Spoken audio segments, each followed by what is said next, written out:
Votër me mbrëma, Zotë ju bekoft, falenderjet që keni ardhur në kishën e Popotlas, që na gëzuat me pranin tuaj. Motër, pyetja ime është në Bibël, në Fjalët e Urta 22:6. Po.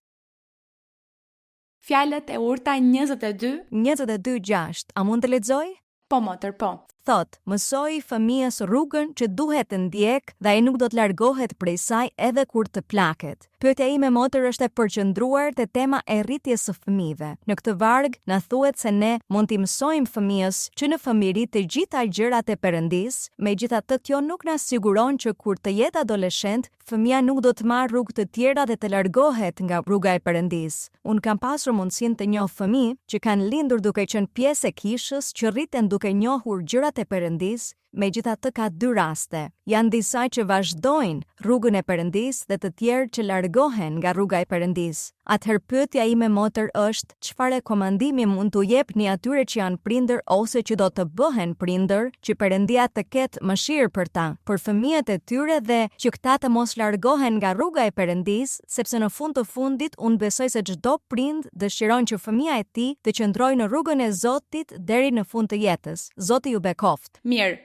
Edhe unë kam parë në kish, atë që motra thot se ka parë në kish. Fëmijë që marrin pjesë, janë të lumtur, mësojnë përmendë shkoret, luten, i këndojnë Perëndis dhe kur janë adoleshent largohen. Edhe unë e kam parë këtë fenomen, por unë kam parë gjithashtu që adoleshentët largohen, qëndrojnë disa vite jashtë kishës dhe pastaj kthehen në kish. Këtë e kam parë. Mirë, kjo më ngushëllon. Prindërve çfarë mund të themi? Kjo është e pashmangshme. Si mundet një qenie njerëzore të detyrojë një tjetër qenie njerëzore të besojë apo të ndjejë diçka? Nuk mundet. Vetëm dëshmia e mirë. Dëshmia e mirë, shembulli i mirë i prindërve, edukimi, vlerat, rritja dhe prindrit të kenë kujdes në shtëpi. Siç e thash edhe mbrëm në kishën tjetër, të mos fillojnë grindjet, konfliktet, acarimet, mosmarrveshjet në familje, në shtëpi, në familjen bërtham, fjalët e pahishme të pista, fyerjet, mungesa e respektit e burrit ndaj gruas apo e gruas ndaj burrit, kur nuk respektojnë njëri tjetrin, nuk vlerësojnë njëri tjetrin, nuk i japin njëri tjetrit vendit që i takon, nuk i japin njëri tjetrit një mundësi, nuk punojnë si ekip në shtëpi.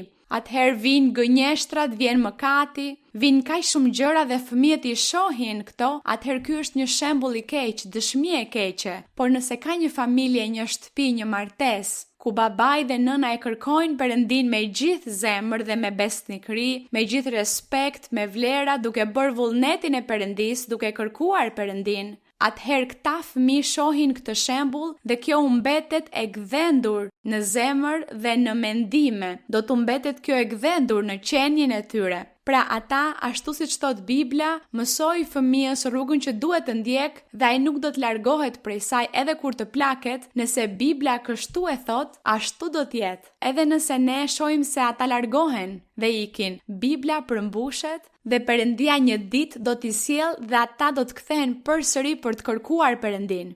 Kjo është pra. Por është dëshmia e mirë, shembulli i mirë dhe të kërkuarit të Perëndis me zemër. Sepse ka familje, ka persona që nuk e kërkojnë Perëndin, ka kaq shumë konflikte, nuk e duan më njëri tjetrin, ka mbaruar dashuria, atëherë vinë tradhtit, fëmijët i vënë re këto dhe ata vuajnë dhe kjo nuk është gjë e mirë. Kështu që kur njohim rrugën e Perëndis, ne e vlerësojmë dhe respektojmë fjalën e Perëndis dhe gjithsecili prej nesh jeton jetë të drejtë, si ai edhe ajo.